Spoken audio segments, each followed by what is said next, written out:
Keraton Mojopahit itu entah satu, entah banyak. Itu di Sungai Porong itu.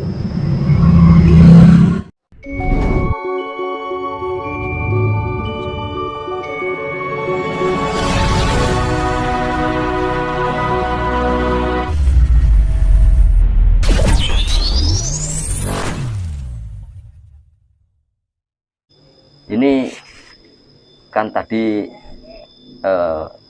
ada unen-unen ya. Ini kan dapat dikatakan perang, bukan perang saudara ini yang namanya. Ini perang perebutan kekuasaan di antara para orang keraton. Kan semua itu saudara semua ini. Apa itu Raden Tata, apa itu Joko Tingkir atau Hadiwijoyo, Arjo Penangsang, Stowijoyo, terus Girindrawardhana, itu kan semua seorang kerabat semua. Dari Wayang Buruk semua itu.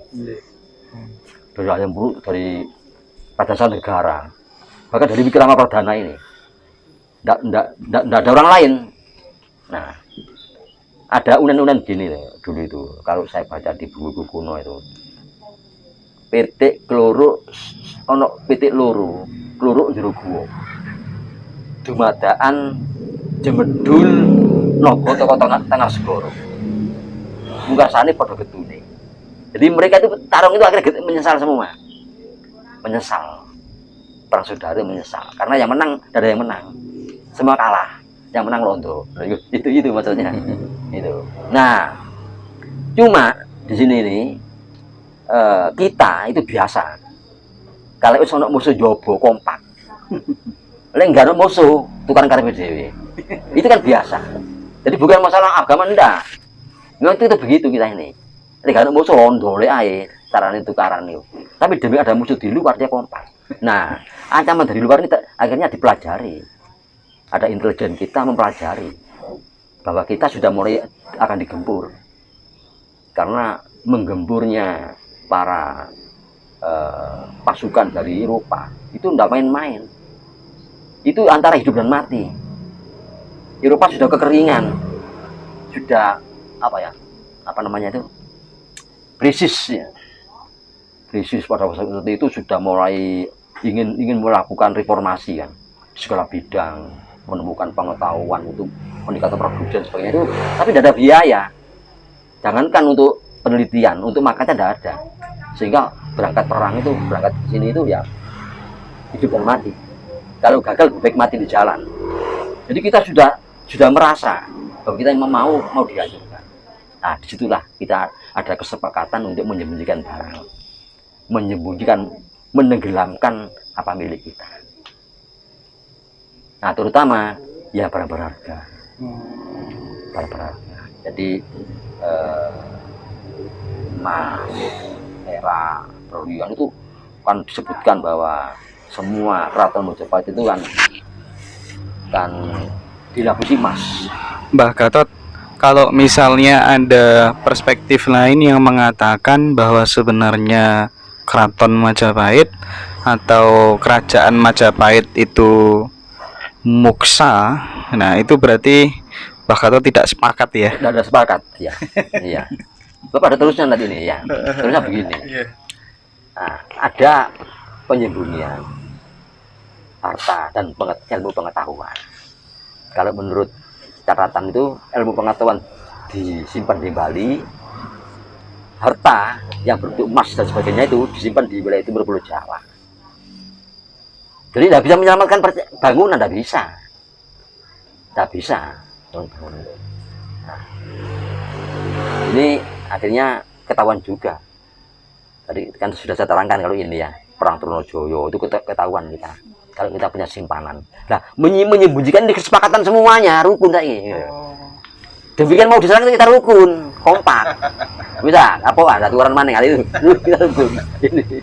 Ini disembunyikan oleh timur Pulau Jawa. Tapi ketahuan juga akhirnya. Nah, kita tahu, coba ya, kalau saya itu masih punya percayaan, bukan sampai keyakinan ya, kepercayaan bahwa Keraton Mojopahit itu entah satu, entah banyak. itu di Sungai Porong itu. Ini sekedar apa ya, perasaan aja. Tapi kan gini, pada zaman Majapahit itu ya, sekarang Sidoarjo itu Mas? iya, pada zaman Majapahit itu kan begini. Kalau sekarang kepala daerah, raja daerah yang menguasai wilayah Kalimantan misalnya ya, kedudukannya kan di Jawa. Dia itu istilahnya di Jawa, gitu. Bukan di Kalimantan. Misalnya yang menguasai Sumatera di Jawa, nah dia punya perwakilan di sana. Nah, sehingga sambung, dia melaporkan ke Maharaja itu cepat. Jadi semua keraton di Jawa. Nah, kenapa saya kok meyakini sepanjang Sungai Porong itu? Itu sudah lama saya curiga itu. Gak apa-apa. Ada apa? Kok pada masa zaman Belanda itu memindahkan aliran sungai? Itu setiap sungai itu lebar tuh, sampai mencapai 1 kilo. Kalau apalagi dulu, mulai dari Trocor ya sampai ke Pari, itu lebar sungai, dipindah. Kalau tahu jembatan Porong ya, kalau sebelah barat jembatan, sungai itu digeser dari utara ke selatan. Kalau sebelah timur jembatan itu dirubah dari selatan ke utara. Nah, ini apa dirubah? Apa dipotong? Apa sungai lama itu ditutup, membuat sungai baru? Ini yang masih misteri. Ya, yang meneliti ini harus ahli. Di situ ada, kalau kita lihat desa-desa di sepanjang itu, ada namanya Desa Toyorono, Banyu Pindah. Banyu Pindah. Ini saya sering omong. Iya. Nah, berarti di situ itu kalau sementara ini ya, karena semua mengatakan tidak ada keraton Majapahit di situ. Mungkin kalau jumlahnya 20, 30 bisa. Kan berapa kilo itu? Mulai dari Tarik sampai ke laut. Dan di situ banyak diketemukan barang-barang yang apa? Untuk bisa dikonsumsi itu. Nah, kenapa kok sampai terjadi seperti itu, membongkar istana itu? Nah, kalau kita lacak tahunnya, ini saya kok bermelacak, kan sekarang gampang melacaknya di YouTube, di Google kan banyak. Tahun pembongkaran itu, ya pemilihan sungai itu, dengan tahun membuat Amsterdam, membendung laut, sama tahunnya.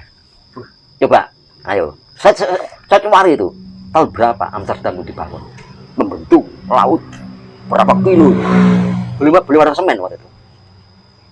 Belum ada ditemukan semen, dipendung itu. Jadi kota Amsterdam di bawah. Tahunnya sama.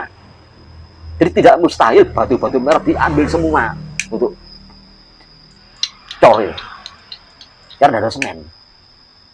Itu. Maksudnya yang di dalam sungai? Iya.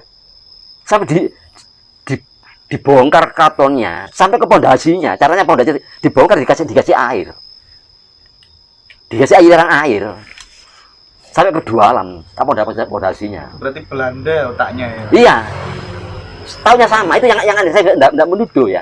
Cuma kok anehnya apa? Tahunnya kok sama antara proyek Belanda itu memindah sungai dan proyek Amsterdam, kok sama tahunnya. Nah, kedua gini, waktu itu ada perlawanan rakyat yang dipimpin oleh Joko Sambang itu. Nah, ini cerita menarik di wilayah timur Pulau Jawa. Ada namanya Lurah Abilowo, Cari Bergowo, Lurah Abilowo, Lurah Wicaksono. Ini cerita ludruk. Dan Joko Sambang ini muncul ya untuk melawan proyek ini. Tapi proyek ini dikecilkan oleh Belanda. Hanya Joko Sambang menghalang-halangi proyek pembuatan jembatan di Porong. Itu yang diisukan. Jadi Joko Sambang ini menghalang-halangi proyek Belanda membuat jembatan. Hendak memindah sungai ini. Karena tahu Joko Sambang bahwa ini bukan keraton. Akhirnya berhasil. Berarti itu sudah di dalamnya air itu, Mbak? Iya, sudah diambil sama pondasi-pondasinya. Habis. Dan ingat, Belanda sampai sekarang, sejak dulu, itu ahli hukum. Seluruh dunia, orang yang sangat paham itu Belanda. Loh, kalau kelak itu dipersoalkan mau apa? Loh, penjajahnya sudah selesai lah, tidak ada orang yang dijajah juga akan menuntut kepada yang menjajah sekarang atau akan datang, dimungkinkan tidak. Tapi membohongkannya ini, tidak ada jejak, tidak ada buktinya sudah. Jadi setelah ambil gali kan, jadikan sungai, hilang sudah. Sebentar, Mbak, itu artinya dari Sungai Porong itu sampai panjangnya sampai ke Mojokerto gitu atau iya, tarik itu. Itu terus sampai ke laut kan, yang dipindah itu. Kan jadi dilewati kan ini. Coba tanyakan, ini apa namanya? Kali anyar. Nah, kali matinya jadi rawa-rawa. Nah, sekarang dibuat tandon air untuk Surabaya itu kan proyek besar untuk wisata, belum jadi. Rame sekarang. Ditarik-tarik itu. Gitu. Nah, jadi itu saya masih curiga ke situ. Iya. Tapi belum pasti ya, karena bukti tidak ada. Tapi yang jelas itu mencurigakan. Dan dari para ahli sejarah lah ini lagi yang ini faktor yang ini yang memang sulit diungkap. Ini. Tapi kalau sedikit ya apa ya diingatkan para ahli sejarah yang umumnya orang-orang keraton. Jadi fakultas sejarah ini kan pertama dibangunkan di Gajah Mada dan di UI ya, terutama Gajah Mada. Otomatis ya orang-orang berada di lingkungan Jogja Solo itu. Nah, kalau itu terus mencoba meneliti sejarah, kalau kepergok sesuatu ya benar-benar meneruskan. Itu yang di Amsterdam itu bangun apa, Mbah? Bendungan kan, jadi membuat kota kan di bawah tanah. Sampai sekarang masih ada, Mbah? Masih ada. Dan itu juga batu-batu bata gitu, Mbah? Nah, itu mestinya harus ke sana kita. Oh, gitu ya. Artinya kita itu BPCP ya, bukan kita. BPCP harus ke sana. Iya. Untuk meneliti, diambil batu merahnya, dibuat apa sampelnya itu loh. Kodok enggak ini. Sampelnya itu. Nah, makanya kalau di sini kan sering wah bangunan buatan Belanda itu kuat ya, mesti dari situ ya. Dari batu bata itu yang dipakai. Nah, ini saya juga ke situ. Tidak ada pikiran lain selain itu. Jadi istana berjejer tuh. Kalau mau dari Trocor sana ya sampai ke sekarang dari aja dari Kertek itu sampai ke Tari ya bangunan seperti istana itu, Istana Merdeka itu ya. Nah, kalau 20 ya bisa 20 istana itu. Saya juga ke situ. Makanya ini waduh, kalau ngomong itu kadang-kadang memang kita ini ya kepergok kocok dewi. Artinya ya bolong dewi, ada bolong dewi dukur. Itu. Ini kan pernah Selamat Mulyana itu kan pernah diprotes oleh mahasiswa. Oleh mahasiswa, oleh penguasa dulu zaman Orde Baru. Untuk dibredel semua tubuhnya. Dibredel. Daripada bunyi itu bagus, tidak ada orang sekaliber itu. Dipertahankan sama mahasiswanya. Dipertahankan. Sudah momennya dibredel tidak boleh. Bukan seperti itu. Jadi Mulyana ya kepergok terus. Jadi baku sehingga ayo dia kan kalau gimana kan tadi saya terangkan mulai dari kata bisa tadi kan dari silanya ke bawah ada ini. Nah, ini kejadian seperti ini. Di mana kunci-kuncinya kan ketahuan semua di sini. Padahal Profesor Mulyana siapa yang sekali berdua datang tandingannya dia paling hebat. Dia orang istana keraton, entah Mangkunegaran, entah Pakualam, di situ beliau itu. Seperti Sukoroningrat, Purwacaraka, itu kan orang keraton semua. Loh, sudahlah. Sing wis ya wis, tidak dipersoalkan ndak. Bukan sejarah ini gitu loh. Sampai beliau wafat ya. Sukoroningrat, Purwacaraka, sampai wafat beliau. Tidak berani buka mungkin. Nah ini, karena di sini lingkarannya. Loh, kita ini kan inginnya terbuka, sing wis ya wis lah, tidak perlu dipersoalkan, tidak perlu, tapi terbuka, tidak ada apa-apa. Nah, ini bukan tuduhan, dikhawatirkan, karena ini kelompok elit kan dia, tentang istananya Majapahit ini, kok sampai tidak ada. Itu ya mudah-mudahan tidak begitu ya, mudah-mudahan ya memang dalam ancaman Belanda sehingga tidak berani ngomong, bukan berarti oleh bagian enggak diancam. ini itu jawabannya. Jadi bertemu Majapahit itu. Oke, luar biasa teman-teman penjelasan dari Mbah Gatot. Jadi ada perspektif mengatakan atau kemungkinan barangkali ya bahwa Keraton Majapahit itu sangat besar kemungkinan terletak di bantaran Sungai Porong. Kemudian Mbah Gatot sendiri juga tidak sepakat jika dikatakan Majapahit muksa begitu. Terus hilangnya Keraton Majapahit disinyalir dipindah oleh Belanda ke Amsterdam. Jadi ini poin yang sangat luar biasa.